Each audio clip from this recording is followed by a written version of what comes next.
ಮಂಡ್ಯ ಮಹಾಯುದ್ಧ ಗೆಲ್ಲಲು BJP JDS ಮಂತ್ರ. ಸುಮಲತಾ ಕಾಂಗ್ರೆಸ್ ಸೇರದಂತೆ ತಡೆಯೋಕೆ ತಂತ್ರ. ಬೆಂಗಳೂರು ಉತ್ತರದಿಂದ ಕಣಕ್ಕಿಳಿತಾರ ಸುಮಲತಾ. ಹಾಯ್ ಹಲೋ ನಮಸ್ಕಾರ ವೀಕ್ಷಕರೇ, ಕರ್ನಾಟಕ ಟಿವಿಗೆ ಸ್ವಾಗತ. ನಾನು ಯೋಗೇಶ್ ಈಶ್ವರ. ಬಿಜೆಪಿ ಮತ್ತು ಜೆಡಿಎಸ್ ಮೈತ್ರಿಯಿಂದ ಮಂಡ್ಯ ವಿಚಾರ ತುಂಬಾನೇ ಹಸಿಯಾಗಿ ತುಂಬಾನೇ ಬಿಸಿಯಾಗಿ ಚರ್ಚೆ ಆಗ್ತಾನೆ ಇದೆ. ಸುಮಲತಾ ಅವ್ರ ರಾಜಕೀಯ ಎಂಡ್ ಆಯ್ತಾ ಅಂತ ಒಂದಷ್ಟು ಜನರ ಲೆಕ್ಕಾಚಾರ. ಯಾಕಂದ್ರೆ ಮಂಡ್ಯ ಅಂಬರೀಷ್ ಅವರ ಅಭಿಮಾನಿಗಳು, ನಾನು ಮಂಡ್ಯದ ಸೊಸೆ, ಮಂಡ್ಯದ ಗೌಡ್ತಿ, ಸ್ವಾಭಿಮಾನಿಯಾಗಿ ನನಗೆ ಮತವನ್ನು ಹಾಕಿ ಅಂತ 2019ರಲ್ಲಿ ಅವರು ಪ್ಲೇ ಮಾಡಿದಂಥ ಕಾರ್ಡ್ ವರ್ಕೌಟ್ ಆಯಿತು. ಹೀಗಾಗಿ ಮತ್ತೆ ಅವರು ನಿಜಕ್ಕೂ ಮಂಡ್ಯದ ಸೊಸೆಯಾಗಿ ಮಂಡ್ಯ ಚಿನ್ನವನ್ನು ಮಾರುವ ಬುದ್ಧಿವಂತರ ಆಯ್ಕೆ Hindustan gold company. Hindustan gold company ಇದು ನಿಮ್ಮ ಕಂಪನಿ ಅಲ್ಲ, ನಮ್ಮೆಲ್ಲರ ಕಂಪನಿ. ಅಂಬರೀಷ್ ಅವರ ಪತ್ನಿಯಾಗಿ ರಾಜಕೀಯವನ್ನು ಮುಂದುವರಿಸಬೇಕಾದ್ರೆ ಮಂಡ್ಯ ಬಿಡಬಾರ್ದು. ಇಲ್ಲ ಎಲ್ಲೋ ಬೆಂಗಳೂರಲ್ಲಿ ನಿಂತ್ಕೋತೀನಿ ಅಂತ ಅಂದರೆ ಹಳೆ ಡೈಲಾಗ್ ಎಲ್ಲ ಜನಕ್ಕೆ ನೆನಪಿರುತ್ತೆ, ಏನು ಮಾಡ್ಬೇಕಾದ್ ಮಾಡ್ತಾರೆ. ಹೀಗಾಗಿ ಒಂಥರ ಟೆಕ್ನಿಕಲ್ ಆಗಿ ಇಕ್ಕಟ್ಟಿನ ಪರಿಸ್ಥಿತಿ. ಮತ್ತೊಂದು ಕಡೆ ಮಂಡ್ಯದಲ್ಲೇ ಸ್ಪರ್ಧಿಸಬೇಕು ಅಂದರೆ ಬಿ ಜೆ ಪಿಯವರು ಟಿಕೆಟ್ ಕೊಡ್ತಾರಾ ಇಲ್ವೋ ಗೊಂದಲ, ಕಾಂಗ್ರೆಸ್ ಅವ್ರು ಕರ್ಕತಾರ ಇಲ್ವೋ ಅನ್ನೋ ಗೊಂದಲ, ಕಾಂಗ್ರೆಸ್ಗೆ ಹೋಗಲೇಬೇಕಾ ಬೇಡವಾ ಅನ್ನೋ ಮನಸ್ಸು ಸುಮಲತಾ ಅವ್ರಿಗೂ ಕ್ಲಾರಿಟಿ ಇಲ್ಲ. ಹಾಗಾದರೆ ಮತ್ತೆ ಸ್ವಾಭಿಮಾನಿಯಾಗಿ ಪಕ್ಷೇತರರಾಗಿ ಸ್ಪರ್ಧಿಸ್ತಾರ? ಕಷ್ಟ ಗೆಲ್ಲೋದು. ಸುಮಲತಾ ಅವರು ಗೆಲ್ಲೋದು ಕಷ್ಟ ಅನ್ನೋದ್ರ ಜೊತೆಗೆ ಮೈತ್ರಿ ಅಭ್ಯರ್ಥಿಯಾಗೋ ಕುಮಾರಸ್ವಾಮಿ ಅವರಿಗೆ ಕೂಡ ಕಷ್ಟ ಎದುರಾಗುತ್ತೆ. ಎಸ್, ಸುಮಲತಾ ಅವರು ಮಂಡ್ಯದಲ್ಲೇ ರಾಜಕೀಯವನ್ನ ಮಾಡೋದೇ ಆದರೆ ಬಿಜೆಪಿ ಟಿಕೆಟ್ ಸಿಗಲಿಲ್ಲ ಅಂದರೆ ಕುಮಾರಸ್ವಾಮಿ ಅವರಲ್ಲಿ ಸ್ಪರ್ಧಿಸ್ತಾರೆ ಅಂದರೆ ಅದು ಮೈತ್ರಿಗೆ ಕೂಡ ಅತಿ ದೊಡ್ಡ ಎಫೆಕ್ಟ್. ಇದು ಸ್ವತಃ ಕುಮಾರಸ್ವಾಮಿ ಅವರಿಗೆ ಅರ್ಥ ಆಗಿದೆ.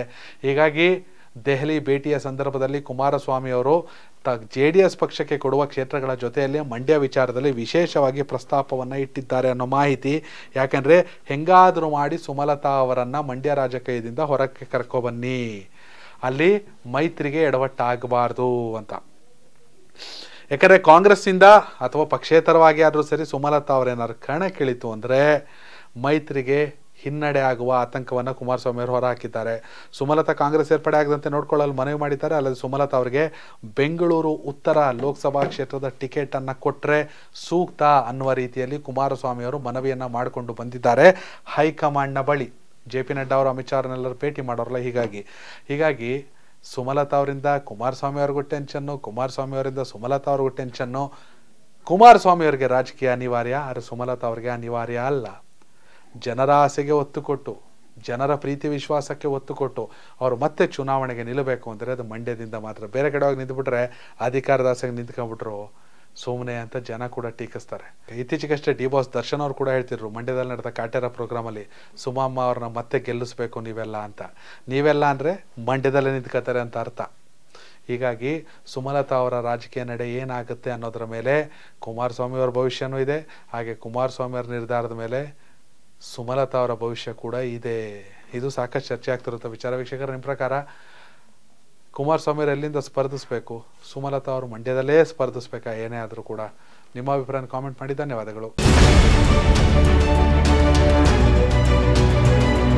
1984ರಲ್ಲಿ BE ಮುಗಿಸಿದಂತ ವ್ಯಕ್ತಿ ಫ್ಯಾಮಿಲಿ ಒಂದು ಬಿಸ್ನೆಸ್ ನ ಶುರು ಮಾಡ್ಕೊಂಡು ಹೋಗ್ತಾರೆ, ಅದನ್ನ ಬೆಳೆಸ್ಕೊಂಡು ಹೋಗ್ತಾರೆ. ಕರಾವಳಿ ಭಾಗದಲ್ಲಿ ದೊಡ್ಡದಾದಂತ ಸನ್ ರೈಸ್ ಆಗತ್ತೆ. ಯಶಸ್ವಿ ಉದ್ಯಮಿಯಾಗಿ ಅಷ್ಟೇ ಅಲ್ಲ, ಗೋವುಗಳ ಬಾಂಧವ್ಯ, ಪ್ರೀತಿ, ಆ ಮಾತುಕತೆ, ನಾವು ಅದನ್ನ ಪ್ರೀತಿಸೋಕ್ ಶುರುವಾದಾಗ ಆ ಕಣ್ಣೀರಿದೆಯಲ್ಲ ಅದು ಹೇಳುತ್ತೆ.